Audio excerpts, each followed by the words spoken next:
pu l'avoir, cette idée. Oh, tu vas trouver la solution. Là, je vois plus qu'une solution. Ce n'est que le début, Patrick Longchamp. Voilà, bonjour à toutes et à tous, bienvenue dans Ce n'est que le début, très heureux de vous retrouver comme tous les vendredis midi pour parler de solutions et nous allons un peu marcher sur les plates-bandes de Clément Lessort et de Sun Business puisqu'on va parler un peu de management aujourd'hui, on va parler de sens au travail, de bonheur au travail et pour nous accompagner je suis avec Audrey Guizol. Allez, bonjour Audrey. Bonjour Patrick. Ça va ? Vous êtes prête ? Ça y est, le track est passé, on va pouvoir parler de votre société qui s'appelle Empathie Design. Je dois vous avouer qu'en cherchant un petit peu cette semaine, j'ai mes petites sources pour trouver de nouveaux invités et puis je suis tombé sur Empathie Design et je me suis dit waouh, qu'est-ce que ça veut dire du design empathique ?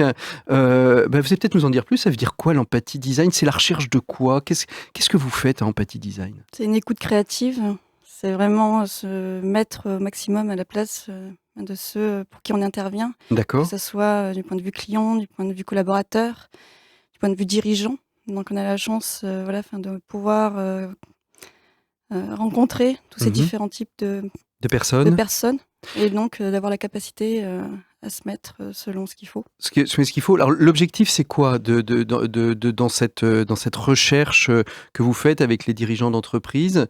C'est quoi l'objectif ? C'est de faire émerger quoi à travers ce que vous proposez ?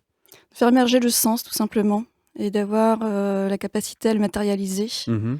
Donc ne pas rester que dans la tête, ne pas avoir des messages trop éthérés, mais comment on redevient pragmatique en matérialisant le sens. Donc actuellement on est en plein dans le sujet sur la loi Pacte. C'est ça, parce qu'avec les entreprises à mission qui donnaient du sens à l'entreprise, etc. Et aujourd'hui, les chefs d'entreprise qui viennent vous voir, quand ils viennent vous voir, ils viennent toquer pourquoi, c'est quoi leur questionnement, c'est quoi leur problématique, ils ont besoin de vous pourquoi exactement, qu'est-ce qu'ils veulent faire. Alors, on a bien compris que c'était le sens, mais leur problématique concrète dans l'entreprise, c'est laquelle à ce moment-là ? La première, c'est la valorisation des métiers. Voilà, il y a des métiers sur lesquels en fait on ne sait pas pourquoi on fait ce qu'on fait, tout simplement, ou on l'a oublié. Comme caissière par exemple. Voilà, ou comme quand on est en centre d'appel. Ouais. Voilà. Et alors qu'il y a une vraie valeur ajoutée qu'on ne voit plus, on pense qu'on est juste accroché à un casque de téléphone pour répondre, et on en oublie toute la dimension sociétale. En fait, c'est ce qu'on va chercher avec Empathie Design, c'est le projet sociétal qui est derrière toute création d'entreprise que les fondateurs ont au début.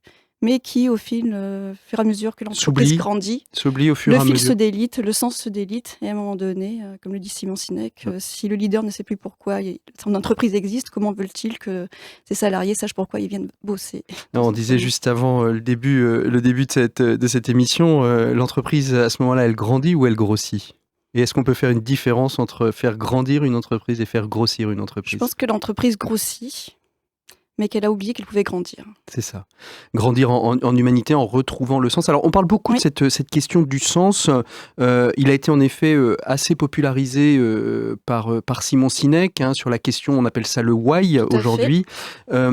Justement, retrouver du sens dans les métiers, par exemple, de la plateforme d'appel, c'est quoi en gros la valeur ajoutée ? Parce que moi, mon opérateur de téléphonie m'appelle, le sens et la valeur ajoutée, je vois pas trop. Quand éventuellement un opérateur m'appelle pour me dire « Est-ce que vous pouvez faire un don pour une association ?» Ça m'agace. Éventuellement, j'écoute un peu, mais je ne donne pas. Mais au moins, il y a un vrai sens. Comment est-ce que dans des plateformes qui sont parfois un peu agressives, certains les appellent même les abattoirs, ces premières plateformes. C'est dur. Non, mais c'est ce que j'ai entendu chez des confrères, on appelle ça un peu l'abattoir. Il y avait une vraie souffrance pour certains en fait d'être comparé à un abattoir. Et c'est comment en fait on va aller au-delà, on va changer de regard et comment on va prendre vraiment de la hauteur pour dire Jean, je ne suis pas juste là à répondre au téléphone. Parce qu'en fait, ce qui m'anime, c'est pas juste de répondre au téléphone, c'est d'aider la personne qui est en face et qui a derrière le téléphone. Et donc, d'aller à son écoute, comment je vais à son écoute, qu'est-ce que je prends en charge pour elle et comment je contribue à ce qu'elle aille mieux, en tout cas, selon certains types de centres d'appel. Et, je sais pas, c'est comme quand... il y a la manière dont on vous répond. Il y a la C'est ça. manière et il y a l'intention, je pense. Quand on Et peut pourtant, répondre. Et ça, c'est ce qu'on va aller chercher, en fait. Qu'on va aller chercher à réveiller. Et c'est pas juste du comment, c'est pourquoi vous le faites. Alors ça, c'est des plateformes qui sont situées en France, peut-être plus en Loire-Atlantique, si vous en accompagnez vous-même en ce moment. Euh, une fois qu'on a fait émerger ce sens, c'est très bien, mais se dire peut-être dans une plateforme téléphonique, je reprends toujours cet exemple, on apporte telle valeur ajoutée, comment aujourd'hui, après, on accompagne aussi le chef d'entreprise dans le déploiement. C'est bien d'avoir trouvé le sens, mais après, il faut pouvoir mettre en Oui, musique c'est ce qu'on ce appelle, sens. nous, l'appropriation du sens. Voilà, Et vous l'appropriez de quelle manière? Qu'est-ce que vous par le proposez? design et par la matérialisation du sens. C'est-à-dire Mhm. qu'on va aller dans l'entreprise, on va déjà faire une immersion d'entreprise pour bien comprendre sa culture, interroger pas mal de collaborateurs sur ce qu'ils font, ce qui les anime, pourquoi ils le font, pourquoi selon eux ils le feraient autrement et différemment s'ils savaient, enfin, s'ils avaient une autre idée, un autre regard sur leur métier. Et ensuite, c'est vraiment une appropriation via le design, donc soit le design manifeste, ou design d'information. Donc le design manifeste, c'est créer un objet d'ancrage émotionnel. Donc que ce soit graphique, que ce soit ça peut passer par la sculpture, ça peut passer par différents médias pour aller chercher la résonance de chacun des collaborateurs à cette fameuse raison d'être, ce fameux why, via l'émotion.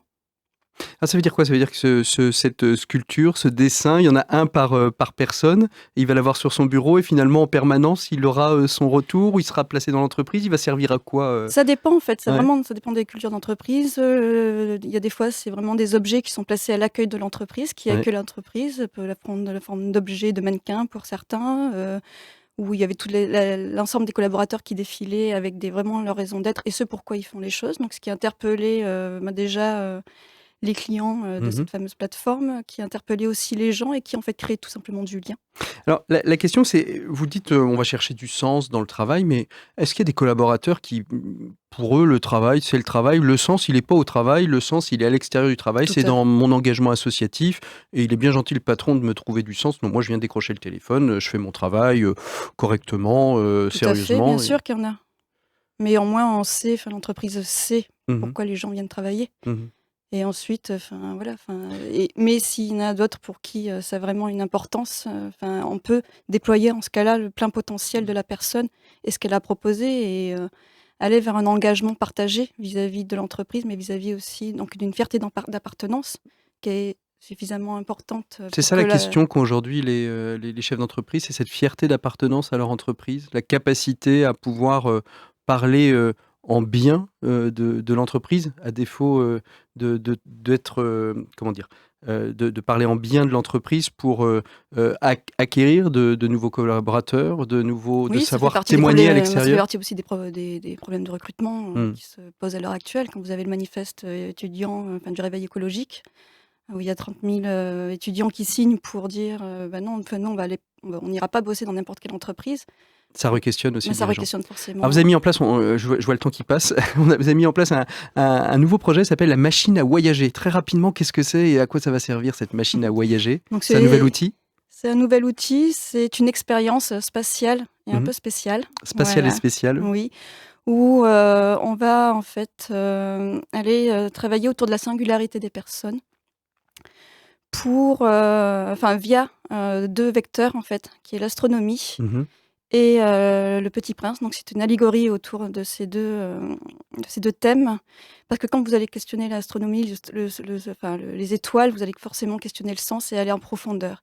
Et c'est vraiment via la machine à voyager de dire: «Deviens qui tu es et fais que ce que toi seul peux faire Mhm. pour Alors ce c'est quoi? monde». C'est une mise en scène? On va travailler dans une mise en scène? C'est C'est tout un une... séminaire basé autour donc de la recherche du why, mais surtout de la potentiel. Comment accéder au potentiel de son why pour entreprendre son destin? En fait, c'est D'accord, ça. d'accord. Et Qu'est-ce on... qu'on a à offrir de plus beau au monde et qu'on peut soi-même mettre en œuvre, mais sur un projet sociétal, puisqu'on a fait la corrélation entre la crise de sens et la crise écologique, elle est évidente.